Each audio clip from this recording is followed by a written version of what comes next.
Pat, let's talk about this Wolff book, but then we'll move on to the substance. Very interesting developments on the issue I know you care about as much as I do, which is trade. And I do not want to miss that conversation with you. But let's first talk about Wolff.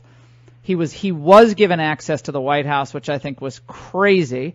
If anything's crazy coming out of the White House, which I frankly think they've done a great job, but that takes the cake. Your reaction to what, if any, lasting damage this does to the Trump team? Well, first, I agree with you. It's inexplicable that Michael Wolff, given his reputation and orientation, was given the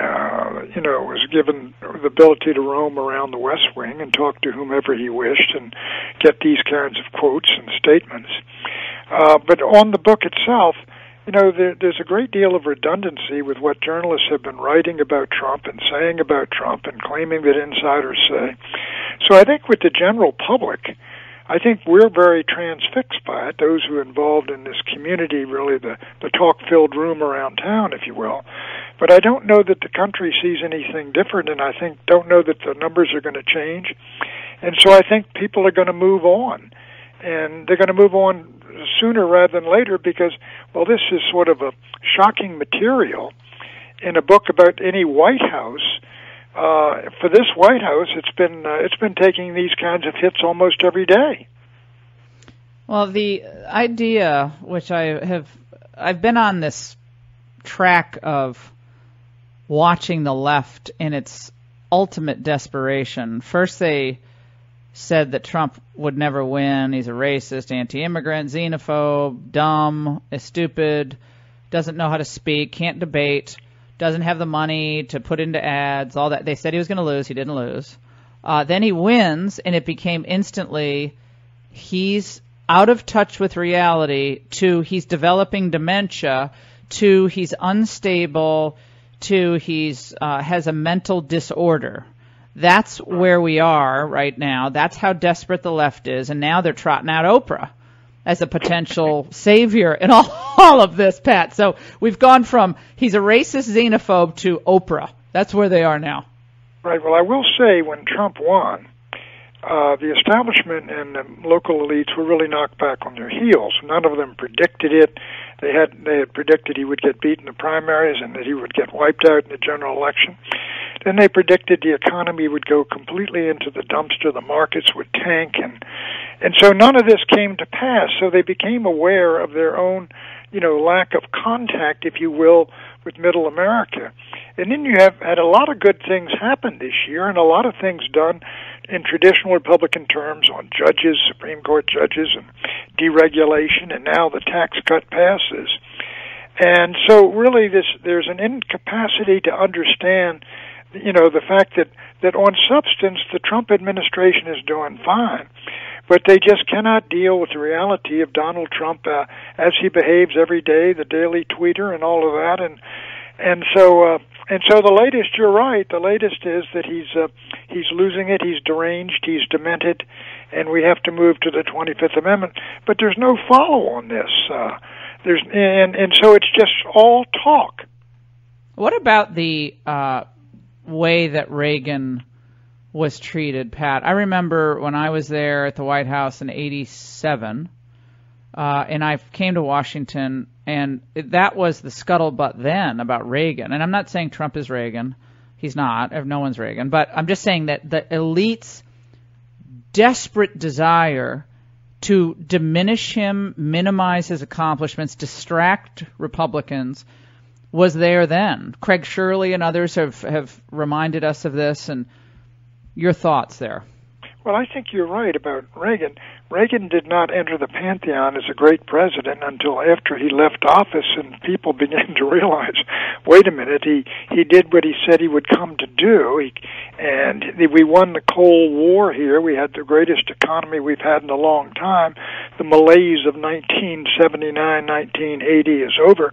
America's respected all over the world. And this man led us through the decade, and maybe he was right about some things, and maybe what he did had something to do with it.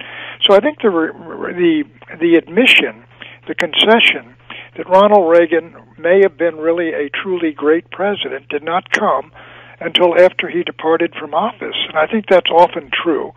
I mean, you're right. I mean, I can remember just there, Donaldson yelling at him in the Rose Garden when I was communications director, and all the rest of it, and people talking about he's losing it, it's not there, and all the rest. I mean, Reagan was Reagan, and all the way through, and it had the media could not understand it or grasp it or accept it in the White House. And you're right, they talk the same way they talk now about Trump. But you look at how things are going, and they seem to contradict the media message. Well, I did an angle on this last week, a monologue on the truly dumb things that the so-called smart people have wrought upon America, whether wars that killed thousands and thousands of Americans that ended up just further destabilizing the Middle East, or open borders that have flooded our country with indigent people, sometimes criminals, or in the case of trade, deals that have ended up offshoring manufacturing, Pat, and created this massive trade deficit for America, which brings me to this. Take a look at the elite media. They cheered NAFTA and GATT and all the rest. They talked about open borders. Look at the Wall Street Journal, Bob Bartley, nightmare. The great. He said there should be a campaign for a constitutional amendment. There shall be open borders. I mean, and this is the voice of conservatism. And then you marched us into Iraq and Afghanistan and Libya and Syria and Yemen and all of these things that have just bled us completely, and your trade deals. People wonder why, good heavens, why are the Chinese so powerful, why are their cities so gleaming? And you say, well, perhaps $4 trillion in U.S. trade deficits with China since Bush won might have had something to do with it. No, they have a lot of cash. A lot of cash. Well, sure. I think that historically, people are going to look back and say that while Ronald Reagan led America to victory in the Cold War, and George H.W. Bush was a great closer in that, I will say that following that, the Americans blew it. That the Americans had the world in the palm of their hand, and look what they did with it.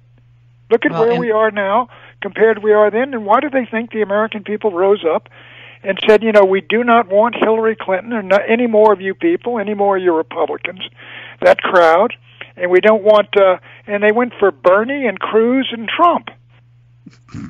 And I have to, Pat, remind everyone who are listening right now across the country that while the president has been buoyed by Republican support especially the last 2 months, now that they needed that tax reform to pass, and they're defending him against the charges in that Wolff book. So people, in an odd way, Republicans are rallying closer together post-Wolff book. I would say it could turn out to actually be a really good thing for the president. I will say, however, in a big however, this week we're learning, Pat, that the president is receiving huge blowback for his position on trade. The Business Roundtable, the Chamber of Commerce, the old-time Republicans are pushing him, and they did this past weekend at Camp David, on his planned trade penalties against China for what they've done in stealing our intellectual property and their violation of anti-dumping ordinances on everything from solar panels to steel. And they're pushing him behind closed doors against acting against cheaters in trade like China. And the Politico has a big piece on this today, and I am very concerned that there will be any retreat on the trade agenda by Bob Lighthizer, who I know does not want to retreat, or Wilbur Ross, or the president himself. They have to go full speed ahead on their trade.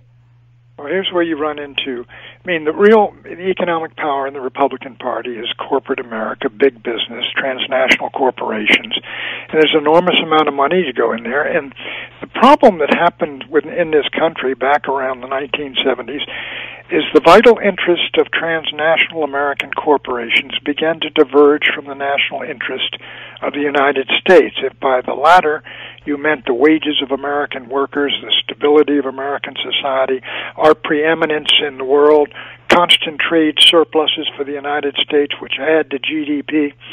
And so the transnational corporation became in their interest, to put it simply, to move production overseas, Mexico, Asia, elsewhere, move it out of the United States, out of these towns, cities here, move it over there, bring the goods back, sell them at Walmart for the same price, pocket the difference and make huge profits and have the shareholders consume a lot more of the wealth. And their interests are directly clash with those of the constituency which was indispensable to electing Donald Trump. So I'll have to read that article, but you knew that was coming. Yep. These guys, I mean, these transnational corporations are very vital institutions, but they have no morality whatsoever, no deep patriotism whatsoever, in my judgment, as institutions. I mean, even Milton Friedman said, your job is to make profits however you can. And that's not my view as a traditionalist American. No, and we see that some Republican lawmakers cautioned against going too far on trade, raising concerns about... Do we want to get rid of the trade deficits or not? We're going to have... China's trade deficit is going to be larger this year than it was in 2016. $370 billion, Pat. $370 billion. Last year it was $360. That's enormous in terms of goods. It's a joke. It's a complete joke. I mean, that's the GDP of entire countries. Yeah, well, but we're focused on Putin, whose economy is smaller than France's. Putin's the big problem. Oh, okay. Pat Buchanan, love having you on. Thank you so much for your perspective on this, as always. The original voice, really, other than Goldwater and Reagan, the original voice for conservative populism, nationalism was Pat Buchanan. Taught me pretty much everything I know in politics. Pat, I'll give you a Go Dogs cheer, but I'm for Bama all the way. We'll take a break. Don't go away. Stay with us.